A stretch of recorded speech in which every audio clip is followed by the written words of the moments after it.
Fine guys, let's ठीक है। तो एक क्विक रिकैप कर लेते हैं। पहले लास्ट क्लास हमने क्या करा, उसके बाद will continue with today's class. तो अभी कल की क्लास में हमने स्टार्ट किया था biological classification. Now what is biological classification? So हमने पढ़ा कि identification of differences among organisms and placing them into groups that reflect their most significant feature and relationship is called biological classification, which means कि किसी भी organism को identify करना, किसी भी दो तीन ऑर्गेनिज्म के बीच का डिफरेंसेस निकालना, फिर उनको उनके जितने भी सिमिलर कैरेक्टर्स जो भी ऑर्गेनिज्म पोजेस करते हैं साथ में, उनको एक ग्रुप में डालना। बेसिकली उस चीज को हम लोग उस आइडेंटिफिकेशन और प्लेसिंग को उनको और उनका जो दूसरे ऑर्गेनिज्म के साथ रिलेशनशिप शो करते हैं।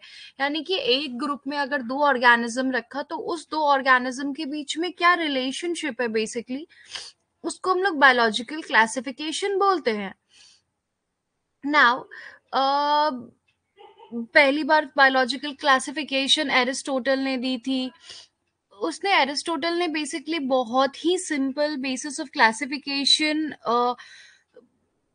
बनाया था। बेसिकली व्हाट ही डिड कि उसने दो चार मॉर्फोलॉजिकल फीचर्स देखा, 2 और 3 मॉर्फोलॉजिकल कैरेक्टर्स देखे दो ऑर्गेनिज्म के, और उनको क्लासिफाई कर दिया।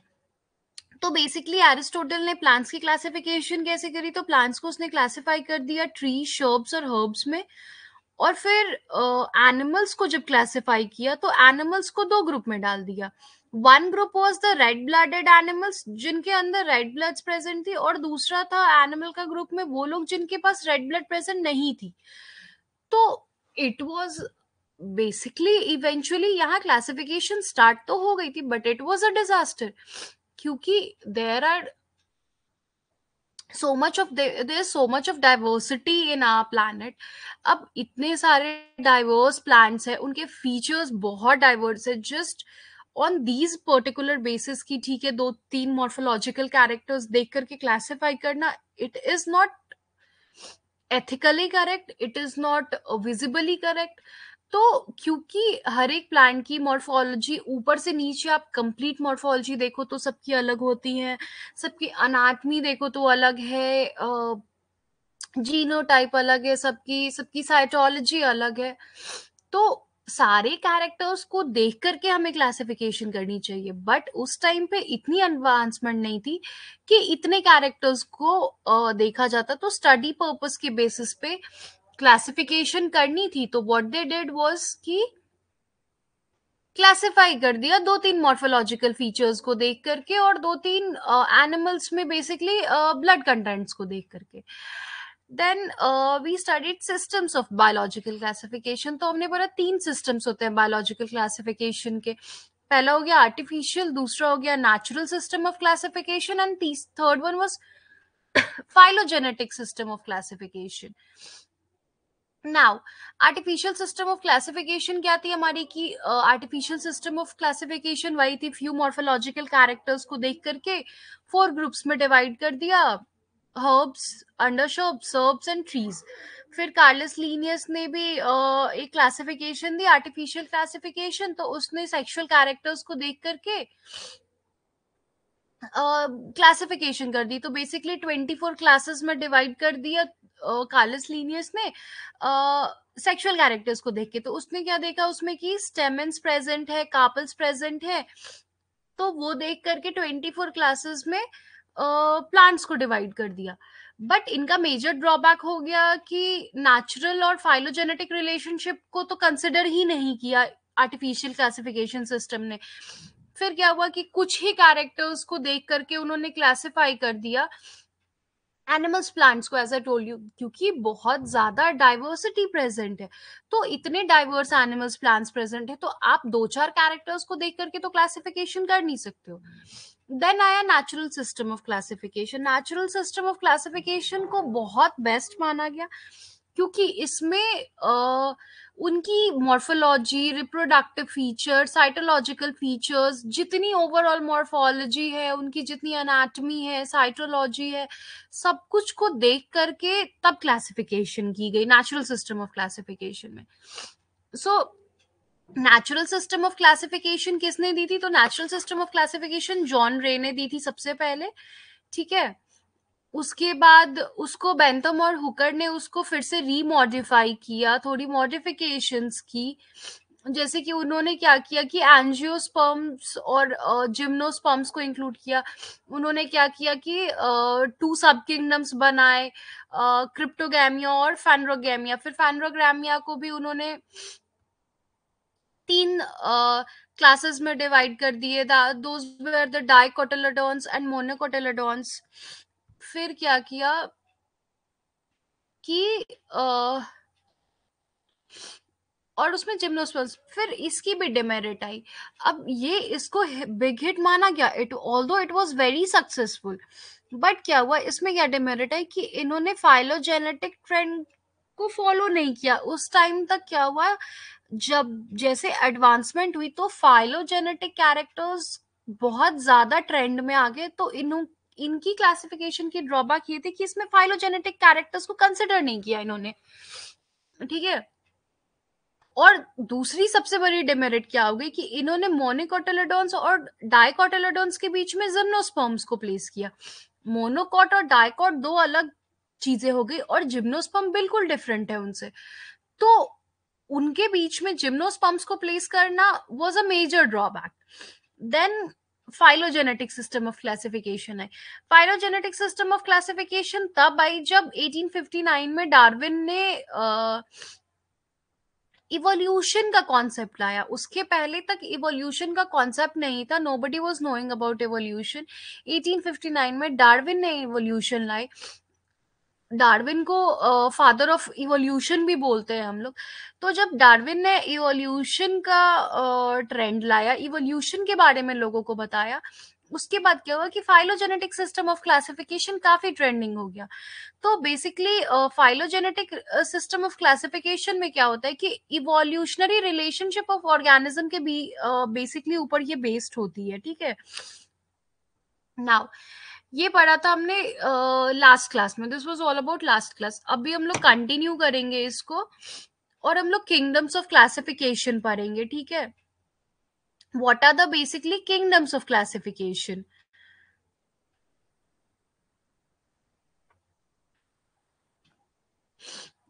Now there are basically 4 type of kingdom of classification अभी तक आई है. एक्चुअली 5 टाइप्स आ चुकी हैं. सो सबसे पहले आई थी टू किंगडम क्लासिफिकेशन सिस्टम.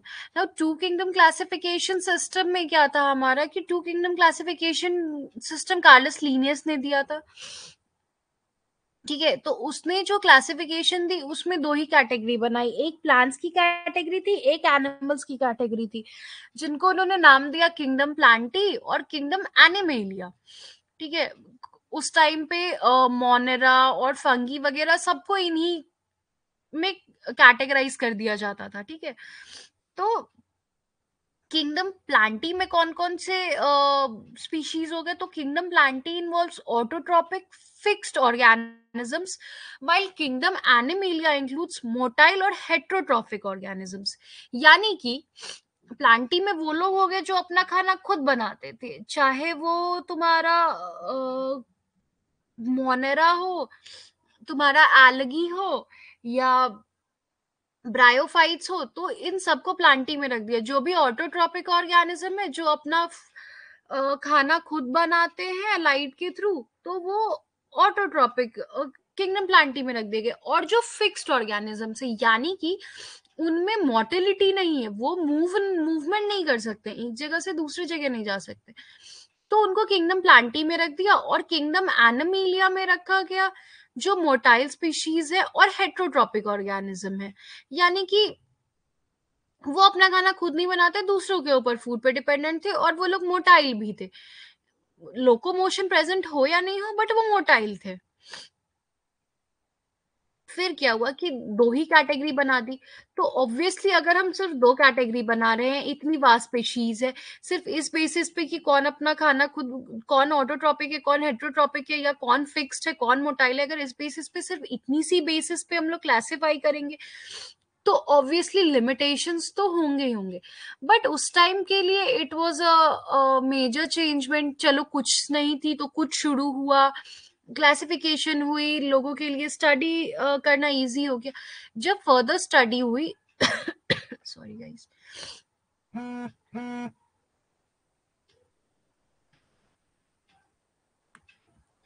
जब फर्दर स्टडीज हुई तो इसके ड्रॉबैक्स दिखने लगे, ठीक है, उनके लिमिटेशंस दिखने लगे। तो इनके लिमिटेशंस क्या थे, टू किंगडम सिस्टम की लिमिटेशंस क्या क्या आने लगी फिर हमें।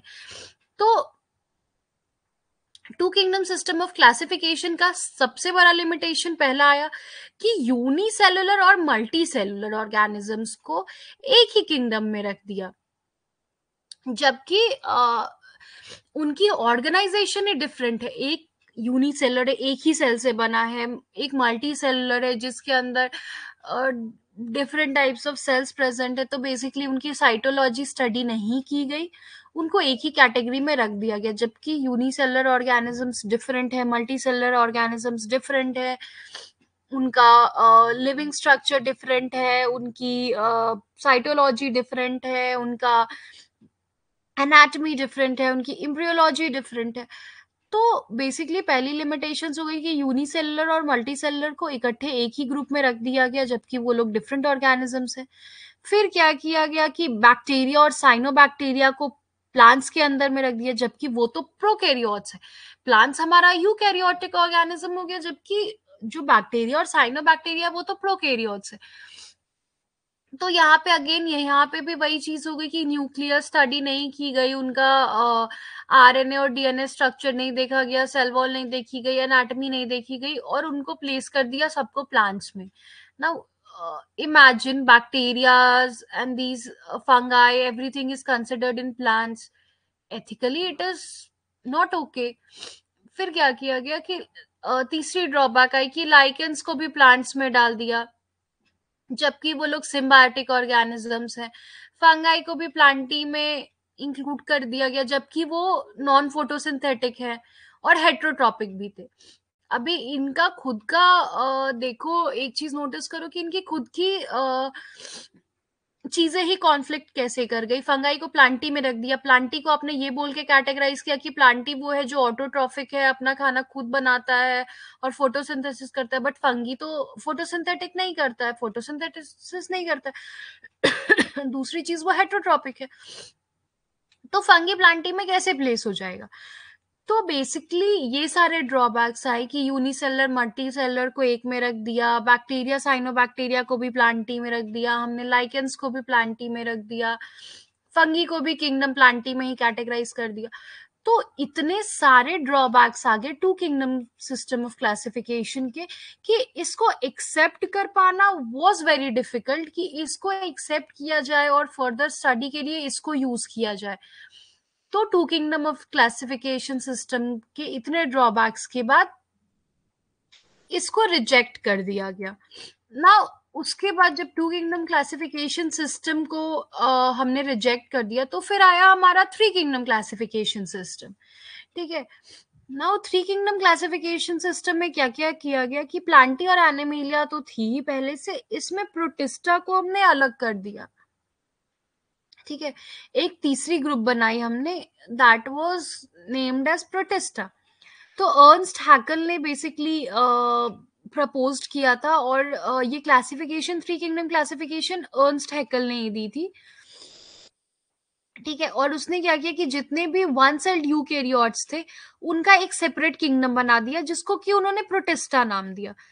यानी कि यूकैरियोटिक है लेकिन यूनिसेलुलर है, वो लोग मल्टी सेलुलर नहीं है, तो उनका एक सेपरेट किंगडम बन गया, प्रोटिस्टा बना दिया। टू किंगडम क्लासिफिकेशन सिस्टम हमें कालस लीनियस ने दी, और थ्री किंगडम क्लासिफिकेशन सिस्टम हमें अर्नस्ट हैकल ने दी, ठीक है। फिर क्या हुआ कि इन्होंने वन सेल्ड यूकैरियोट्स को एक सेपरेट किंगडम बना करके प्रोटिस्टा में रख दिया। अब किंगडम प्रोटिस्टा में आते कौन कौन से कैटेगरी के लोग थे, किंगडम प्रोटिस्टा में हमने एल्गी को भी रखा, स्लाइम मोल्स रखे, प्रोटोजोन्स रखा, फंगी रखी, बैक्टीरिया रखी। बेसिकली समझो सिंपल कॉन्सेप्ट इतना है कि जो लिमिटेशंस हमें लीनियस के क्लासिफिकेशन सिस्टम में आए कि बैक्टीरिया है, साइनोबैक्टीरिया है, एल्गी है, फंगाई है, सबको एक में रख दिया, तो इसने क्या किया कि एक प्रोटिस्टा नाम का सेपरेट किंगडम बनाया, और प्लांटी में जितने भी टू किंगडम क्लासिफिकेशन सिस्टम में जितने भी ड्रॉबैक्स है, लिमिटेशंस है, उन सबको निकाल करके एक तीसरा किंगडम बना दिया हमने, that was known as protista. Basically three kingdom classification system में यही कॉन्सेप्ट हुआ कि जितने भी algae, slime moulds, protozoans, fungi, bacteria थे, सबको एक प्रोटोजोन्स नाम का प्रोटिस्टा नाम का एक तीसरा किंगडम बनाया और उसमें प्लेस कर दिया, ठीक है। But that was not all, क्योंकि अगर आप सिर्फ इतनी सी चीज कर रहे हो तो लिमिटेशंस तो यहाँ भी आएंगे ही आएंगे। तो थ्री किंगडम क्लासिफिकेशन सिस्टम में भी लिमिटेशंस है ना। What were these limitations? तो बैक्टीरिया और फंगी को भैया आपने सेम ही कैटेगरी में रख दिया, बैक्टीरिया को भी एल्गी और प्रोटोजोन्स के साथ रख दिया, और फंगाई को भी एल्गी और प्रोटोजोन्स के साथ रख दिया, which is not possible. Bacteria के फीचर्स अलग है, बैक्टीरिया प्रोकैरियोटिक है, वो यूकैरियोटिक है ही नहीं, तो आप उसको कैसे यूकैरियोट्स के साथ प्लेस कर दोगे? फिर आप सिंगल सेल यूनिसेलर ऑर्गेनिजम्स को मल्टी सेलर ऑर्गेनिजम्स के साथ कैसे प्लेस कर दोगे? तो अभी पहली ड्रॉबैक हो गई कि बैक्टीरिया और फंगी एक ही किंगडम में प्लेस कर दिए गए एल्गी और प्रोटोजोन्स के साथ। दूसरी लिमिटेशंस थी कि यूनिसेलर और मल्टीसेलर ऑर्गेनिजम्स को फिर से साथ रख दिया गया। तो उस किंगडम से टू किंगडम से थ्री किंगडम में ज्यादा डिफरेंसेस आए नहीं हमारे पास। देन इसके बाद फर्दर क्या हुआ कि four kingdom of classification system आई। Now first two kingdom of classification हमें कार्लस लीनियस ने दी, फिर थ्री किंगडम क्लासिफिकेशन हमें अर्नस्ट हैकल ने दी। नाउ कोपलैंड ने फोर किंगडम ऑफ क्लासिफिकेशन दिया in the year 1956। So what Copeland did कि उसने एक नया किंगडम बनाया। तीन किंगडम ऑलरेडी बन चुकी थी, Plantae, Animalia, protista. Ernst Copeland ने क्या किया कि एक चौथा किंगडम बनाया नेम्ड एज मोनेरा, ठीक है।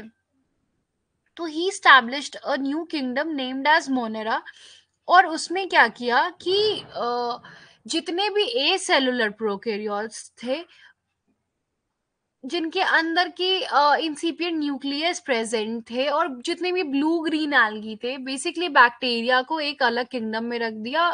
बैक्टीरिया हो गया हमारा, साइनोबैक्टीरिया हो गया, ब्लू ग्रीन एल्गा हो गया, सबको एक सेपरेट किंगडम में रख दिया और उस किंगडम को नेम किया कि it is known as monera, ठीक है। तो अभी हमारा फोर किंगडम क्लासिफिकेशन सिस्टम में चार किंगडम्स आए, Monera, protista, Plantae and animalia.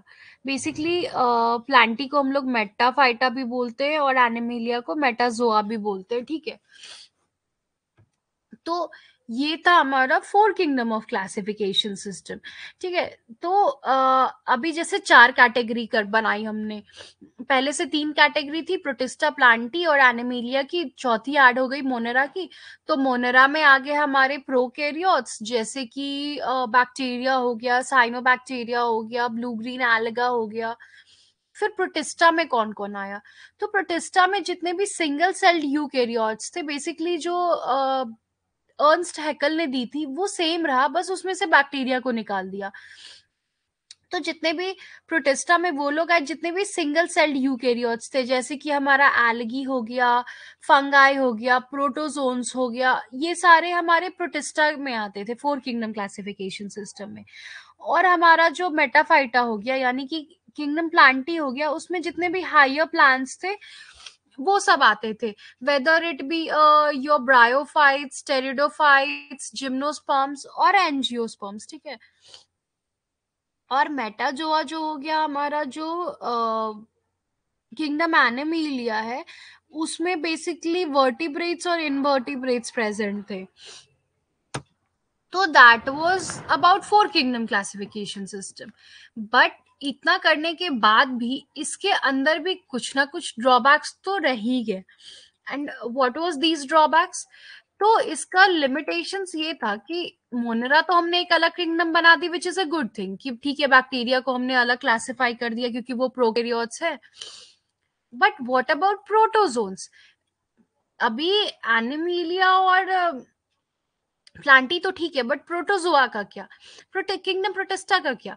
क्योंकि उसके अंदर तो हमने प्रोटोजोन्स को भी रख दिया, उसके अंदर हमने रेड ब्राउन एल्गी को भी रख दिया, उसके अंदर हमने फंगी को भी प्लेस कर दिया, सबको एक ही किंगडम के अंदर में रख दिया, विच वॉज नॉट एक्सेप्टेबल. तो फिर इसको ओवरकम करने के लिए फाइव किंगडम क्लासिफिकेशन सिस्टम आई. बेसिकली अभी five, this is the most acceptable classification system, five kingdom classification system, जो अभी स्टडी पर्पस के लिए भी यूज किया जाता है, जो अभी हमें पढ़ाया भी जाता है. आपके बुक्स में भी अभी यही क्लासिफिकेशन सिस्टम चल रही है. तो फाइव किंगडम क्लासिफिकेशन सिस्टम में क्या था? Who else joined? जस्ट अपना आल्सो जॉइंड. ओके. तो अभी हमारा फाइव किंगडम क्लासिफिकेशन सिस्टम किसने दी? It was given by R H Whittaker in the year 1969. ठीक है. बाकी किसने दी? Two kingdom, three kingdom, four kingdom नहीं भी याद रखोगे तो वो चलेगा, but who gave five kingdom classification system वो याद रखना जरूरी है, और कौन सी ईयर में दिया था वो याद रखना जरूरी है. So basically it was given by R H Whittaker in the year 1969. ठीक है. तो जो फाइव किंगडम डिफाइन किया आर एच विटकर ने, उसमें क्या क्या था? मोनेरा था, प्रोटिस्टा था, फंगी था, प्लांटी थी एंड एनिमीलिया थी. तो फोर किंगडम क्लासिफिकेशन में हमारा देखो मोनेरा बन ही गया था, प्रोटिस्टा बन ही गया था एक किंगडम, प्लांटी और एनिमीलिया था. इसमें एडिशनल एड ऑन जो हुई वो थी हमारी फंगी. क्योंकि जो मेजर ड्रॉबैक था फोर किंगडम क्लासिफिकेशन का वो यही था कि उसके अंदर प्रोटिस्टा के अंदर हमने फंगी को भी और एल्गी को भी और प्रोटोजोन सबको रख दिया था. तो बेसिकली फिर फंगी को अलग करके फंगाई को एक अलग किंगडम बनाया गया. बेसिकली फाइव किंगडम क्लासिफिकेशन में इतना ही चेंजमेंट किया गया. नाउ जो मेन क्राइटेरिया थी इस क्लासिफिकेशन की, वो पांच फैक्टर्स को देख करके की गई थी. ठीक है. सेल स्ट्रक्चर, उनका सेल का स्ट्रक्चर कैसा है, उनका थैलस का ऑर्गेनाइजेशन कैसा है, उनका मोड ऑफ न्यूट्रिशन क्या है, उनका रिप्रोडक्शन क्या है, और द मोस्ट इंपॉर्टेंट उनकी फाइलोजेनेटिक रिलेशनशिप्स. मैंने बताया आपको कि पिछली क्लास में कि नेचुरल सिस्टम ऑफ क्लासिफिकेशन सबसे एक्सेप्टेबल था, उसको बहुत ही ज्यादा अच्छा माना जा रहा था. लेकिन जब तक अच्छा था वो तब तक कि डार्विन ने इवोल्यूशन का कॉन्सेप्ट नहीं लाया. जब डार्विन ने इवोल्यूशन का कॉन्सेप्ट ला दिया गया तो फाइलोजेनेटिक रिलेशनशिप को बहुत ज्यादा एक्सेप्ट किया गया, फाइलोजेनेटिक रिलेशनशिप को बहुत ज्यादा इंपॉर्टेंस दी गई. तो अब जो फर्दर क्लासिफिकेशन साइंटिस्ट कर रहे थे उसमें फाइलोजेनेटिक रिलेशनशिप्स को भी स्टडी करके उसको भी समझ करके आइडेंटिफिकेशन उस बेसिस पे भी करके तब ग्रुपिंग की इन्होंने. तो पांच मेन क्राइटेरिया हमारी क्या क्या है फाइव किंगडम क्लासिफिकेशन को क्लासिफिकेशन की थी? Cell structure, thallus organisation, mode of nutrition, reproduction and phylogenetic relationships. ठीक है. Now five kingdom classification system के मेरिट्स क्या क्या थे? ठीक है. क्यों इसको अभी करंटली भी हम लोग इसी को स्टडी कर रहे हैं, क्यों इसको इतना अच्छा माना जा रहा है कि अभी तक यही क्लासिफिकेशन सिस्टम चली आ रही है? तो इसका मेरिट्स ये था कि सबसे इंपॉर्टेंट चीज फाइलोजेनेटिक रिलेशनशिप, जो ग्रुप्स के different different groups of organisms के बीच थे, ये उसको एग्जिबिट कर रहा था, ये उसको फुलफिल कर रहा था. यानी कि उस फाइलोजेनेटिक रिलेशनशिप को ध्यान में रखते हुए ये क्लासिफिकेशन की गई थी. तो इसीलिए ये बहुत बड़ी प्लस पॉइंट थी, बहुत बड़ी मेरिट थी फाइव किंगडम क्लासिफिकेशन सिस्टम की. फिर क्या किया गया कि प्रोकैरियोट्स को एक सेपरेट किंगडम में क्लासिफाई किया गया, उनका जेनेटिक, सेलुलर और रिप्रोडक्टिव और जितने भी फिजियोलॉजिकल डिफरेंसेस देख करके.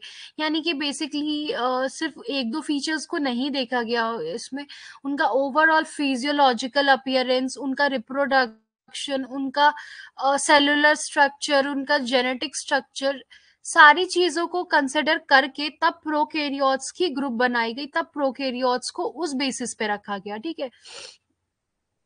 और तीसरी मेरिट पॉइंट ये थी जो फोर किंगडम क्लासिफिकेशन सिस्टम में लैग कर रही थी, वो ये थी कि फंगी को एक सेपरेट किंगडम मिला अपना। फंगाई पहले प्रोटोजोन्स के साथ में था जब तक फोर किंगडम क्लासिफिकेशन सिस्टम चल रही थी। जब फाइव किंगडम क्लासिफिकेशन सिस्टम आई तो फंगी को एक अलग किंगडम दिया गया, ठीक है। तो ये तीन मेरिट पॉइंट्स थे फाइव किंगडम क्लासिफिकेशन में। पहली तो सबसे बड़ी मेजर मेरिट थी फाइलोजेनेटिक रिलेशनशिप थे डिफरेंट ग्रुप्स ऑफ ऑर्गेनिजम्स के बीच में। दूसरी मेरिट थी कि प्रोकैरियोट्स को उनकी डिटेल स्टडी करके जेनेटिक, सेलुलर, रिप्रोडक्टिव और फिजियोलॉजिकल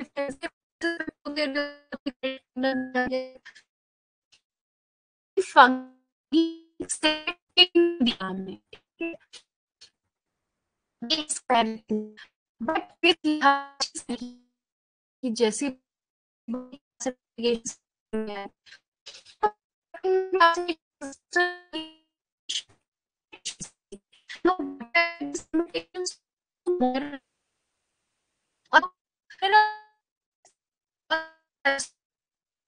ठीक है, ऑर्गेनिज्म, कुछ ऑर्गेनिजम्स के अंदर सेल भी है, कुछ ऑर्गेनिजम्स के अंदर सेल नहीं भी, सबको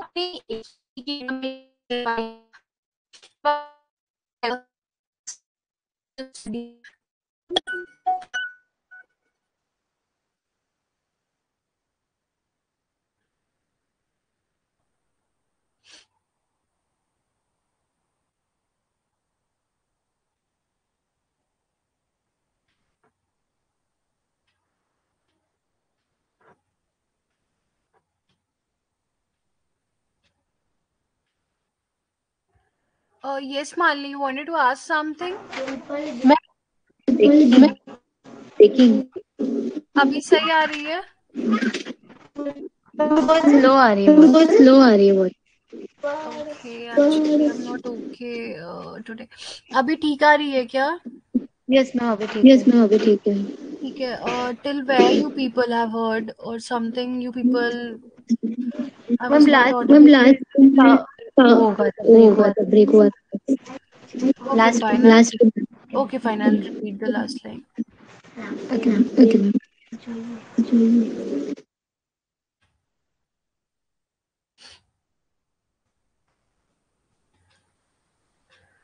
okay fine.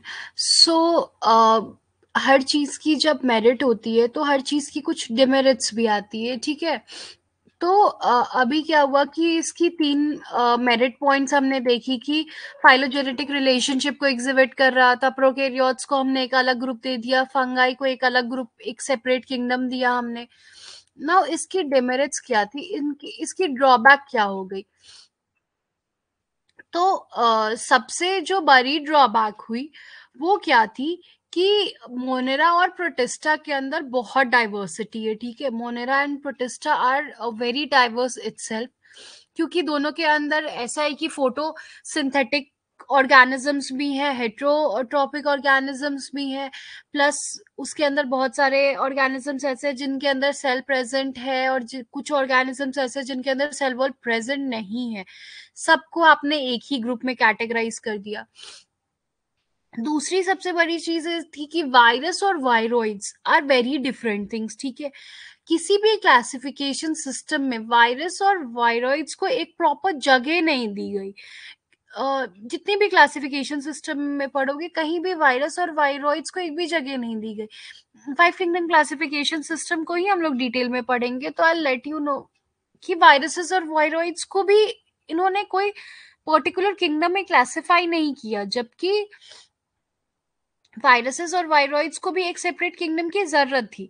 Now according to, okay, I told you कि five kingdom of classification system किस किस बेसिस पे की गई थी, ठीक है। तो जब हमने 5 किंगडम बनाया हमारा, that were namely monera, protista, fungi, plantae और एनिमेलिया, ठीक है। तो एक बार सबका कैरेक्टर्स ब्रीफ में देख लेते हैं, फिर डिटेल में फर्दर हम लोग पढ़ेंगे आगे, ठीक है। तो अभी इनकी सेल टाइप क्या है? ठीक है, तो सबसे पहला फीचर था सेल टाइप्स। तो मोनेरा के अंदर यूनिसेलुलर सेल टाइप होती है और ये प्रोकैरियोटिक होते हैं, यानी कि हमने पढ़ा है फर्स्ट चैप्टर में पढ़ा होगा प्रोकैरियोटिक और यूकैरियोटिक ऑर्गेनिजम्स, ठीक है। तो मोनेरा जो है हमारा वो प्रोकैरियोटिक ऑर्गेनिज्म है, तो मोनेरा की सेल टाइप हो गई कि वो यूनिसेलुलर है और प्रोकैरियोटिक है। प्रोटिस्टा क्या था हमारा, यूनिसेलुलर है लेकिन वो यूकैरियोटिक है, यानी कि well defined cell wall present है उसके अंदर, न्यूक्लियर मेम्ब्रेन प्रेजेंट है, बाकी क्रोमोसोम्स प्रेजेंट है। फंगी क्या है हमारा, फंगी की सेल टाइप मल्टी सेलुलर है, नॉन ग्रीन है लेकिन यूकैरियोटिक है, फंगी भी यूकैरियोटिक है। प्लांटी भी मल्टीसेलुलर और यूकैरियोटिक ऑर्गेनिज्म है हमारा, और एनिमेलिया भी यूकैरियोटिक और मल्टीसेलुलर ऑर्गेनिज्म है। फिर हमने देखा कि न्यूक्लियस दूसरी कैरेक्टरिस्टिक्स है हमारी न्यूक्लियस, तो मोनेरा में एब्सेंट होगी ये, बाकी प्रोटिस्टा फंगी प्लांट्स और एनिमल्स में प्रेजेंट होती है न्यूक्लियस। ना बॉडी ऑफ ऑर्गेनाइजेशन कैसी है, तो मोनेरा की basically cellular level of organisation है। बॉडी बॉडी ऑर्गेनाइजेशन हमारी हो गई कि सिंगल सेल प्रेजेंट है, मल्टीपल सेल प्रेजेंट है, या टिश्यू प्रेजेंट है। तो मोनेरा में हमारा सेलुलर लेवल ऑफ ऑर्गेनाइजेशन है, प्रोटिस्टा भी सेलुलर है, ठीक है। लेकिन फंगी जो है हमारा वो मल्टी सेलुलर है, लेकिन इसके अंदर लूज टिश्यू प्रेजेंट होते हैं, ऐसा अच्छा सा टिश्यू नहीं होती है। जबकि प्लांट्स के अंदर में टिश्यू लेवल और ऑर्गन लेवल ऑफ ऑर्गेनाइजेशन है, यानी कि कुछ प्लांट्स हैं जो सिर्फ tissue level of organisation possess करते हैं, लेकिन कुछ प्लांट्स हैं जो ऑर्गन लेवल ऑफ ऑर्गेनाइजेशन भी जिनके अंदर प्रेजेंट है। फिर एनिमेलिया में क्या है कि हमारा टिश्यू ऑर्गन और ऑर्गन सिस्टम भी है, ह्यूमंस को देख लो, उनके अंदर हमारे अंदर ऑर्गन सिस्टम भी प्रेजेंट होती है, ठीक है। अभी मोड ऑफ न्यूट्रिशन आ गई, तो I told you कि मोनेरा में ऑटोट्रॉफिक भी होते हैं और हेटेरोट्रॉफिक भी होते हैं, उसी तरह प्रोटिस्टा में भी ऑटोट्रॉफिक हेटेरोट्रॉफिक दोनों होते हैं।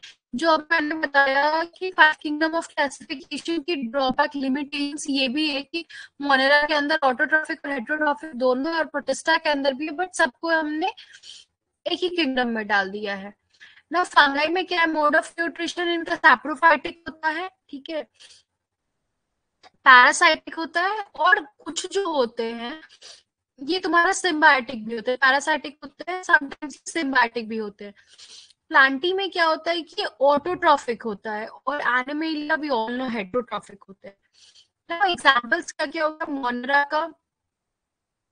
मोनेरा का एग्जांपल है हमारा बैक्टीरिया और ब्लू ग्रीन एल्गी। फिर तुम्हारा प्रोटिस्टा का एग्जांपल है स्पायरोगायरा एंड क्लमाइडोमोनास। फंगाई में हो गया तुम्हारा राइजोपस, एग्रिकस। प्लांट्स में हर्ब शर्ब्स ट्री सारे इंक्लूड हो गए। एनिमलिया में हमारा भाई human beings, dogs, frogs, fish, reptiles, crocodiles, जितने भी आए वो एनिमलिया में हो गए, ठीक है। तो this was all about five kingdom classification system. Although अभी six kingdom of classification system आ गई है, ये आई डोंट नो कि एनसीआर अभी एनसीईआरटी ने इसको पढ़ाना शुरू नहीं किया है, और स्टडी पर्पज से भी हम लोग अभी सिक्स किंगडम ऑफ क्लासिफिकेशन को एक्सेप्ट नहीं किया गया है, अभी इसकी एक्सेप्टेंस में थोड़ा टाइम है, ठीक है। तो six kingdom of classification system में कितने किंगडम्स थे। Now who gave six kingdom classification, तो कार्ल वूज ने दिया था, कार्ल वूजे और उसकी टीम ने दिया था basically six kingdom classification system. तो इसमें क्या किया गया, पहले हमारे पास थी एनिमेलिया, प्लांटी, फंगाई, मोनेरा और प्रोटिस्टा, ठीक है। तो अभी इन्होंने क्या किया कि सिक्स किंगडम क्लासिफिकेशन किया, बैक्टीरिया, आकी बैक्टीरिया और यू बैक्टीरिया को अलग अलग डिवाइड किया। फिर प्रोटिस्टा, यानी कि इनको दो किंगडम दे दिया, फिर प्रोटिस्टा एक तीसरा किंगडम बना, चौथी किंगडम थी किंगडम फंगाई, और फिफ्थ किंगडम होगा हमारा किंगडम प्लांटी और एनिमेलिया। तो प्लांट्स में तो सेम था, मल्टीसेलर और यूकैरियोटिक ऑर्गेनिज्म थे, एनिमेलिया में भी सेम था, मल्टीसेलर यूकैरियोटिक रह गया, फंगाई भी हमारा वही, प्रोटिस्टा भी वही रह गया, यूकैरियोटिक, यूनिसेलर और मल्टीसेलर दोनों मिक्स करके। बट इसने क्या किया कि जो किंगडम मोनेरा थे उसको दो किंगडम अलग अलग बना दिया। एक हमारा हो गया यूकैरियोटिक और दूसरा यू बैक्टीरिया, और दूसरा हो गया हमारा आर्के बैक्टीरिया। नाउ आर्की बैक्टीरिया में क्या हो गया कि यूनिसेलर और जितने भी यूकैरियोटिक बैक्टीरियाज थे उनको प्लेस किया गया, जबकि यू बैक्टीरिया में यूनिसेलर और जितने भी प्रोकैरियोटिक बैक्टीरिया थे उनको रखा गया। ऑल्दो ये क्लासिफिकेशन सिस्टम अभी भी स्टडी पर्पज से नहीं यूज किया जा रहा है, फर्दर अगर कुछ टाइम वेट करोगे तो 7 किंगडम क्लासिफिकेशन सिस्टम भी आ जाएगी, क्योंकि हमने देखा है कि 5 किंगडम क्लासिफिकेशन का तो बैक्टीरिया का, मोनेरा का तो ड्रॉबैक था ही कि उसमें यूनिसेलर, मल्टीसेलर और ऑटोट्रॉफिक, हेटरोट्रॉफिक सबको साथ में रख दिया। तो अभी मोनेरा को तो अलग कर दिया 6 किंगडम क्लासिफिकेशन सिस्टम में, लेकिन प्रोटिस्टा के साथ भी सेम प्रॉब्लम है, उसके अंदर भी यूनिसेलर मल्टीसेलर मिक्स करके रखे हुए। तो मे बी देखो फर्दर अगर इन फ्यू इयर्स 10 और 20 इयर्स हमें ये भी देखने मिलेगा कि प्रोटिस्टा को भी 2 किंगडम में क्लासिफाई कर दिया गया है। So that was all about today's class. ठीक है, ये इतना ही पढ़ना था अभी हमें बायोलॉजिकल क्लासिफिकेशन। अभी नेक्स्ट क्लास से वी विल स्टार्ट कि हम लोग सारे किंगडम्स को इंडिविजुअली पढ़ेंगे। ठीक है, तो अभी नेक्स्ट क्लास से विल स्टार्ट विथ मोनेरा, फिर हम लोग प्रोटिस्टा देखेंगे, सेम वे हम लोग फिर फंगाई देखेंगे, और फिर हम लोग फर्दर ऑन किंगडम प्लांटी शुरू करेंगे। किंगडम एनिमेलिया तो आपको सदाफ मैम ने पढ़ा ही दिया होगा। So that was all about today's class. किसी को कोई डाउट है? Anybody any doubt? तो just raise your hand or just drop a message.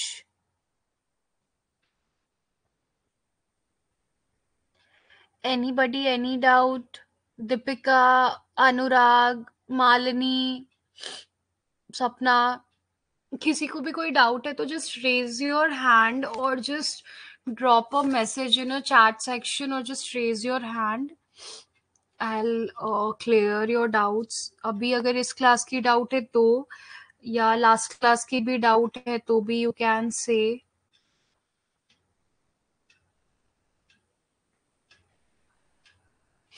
Anybody, किसी को भी कोई डाउट है तो you can feel free to ask.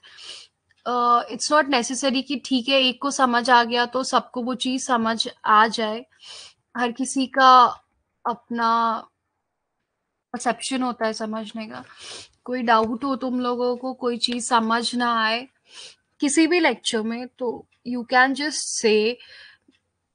अगर अभी चलो आज कोई डाउट नहीं है, जाओ बैठ के पढ़ो चैप्टर्स को। अगर कोई डाउट बाद में आती है तो नेक्स्ट क्लास में भी पूछ सकते हो, ऐसा जरूरी नहीं है कि सेम क्लास का डाउट सेम क्लास में पूछना है। अगर डाउट हो तो नेक्स्ट क्लास में भी पूछ सकते हो। ठीक है, ओके फाइन। इफ सबको क्लियर है तो ठीक है, आज की क्लास यही खत्म करते हैं हम लोग। ठीक है, थैंक यू ऑल।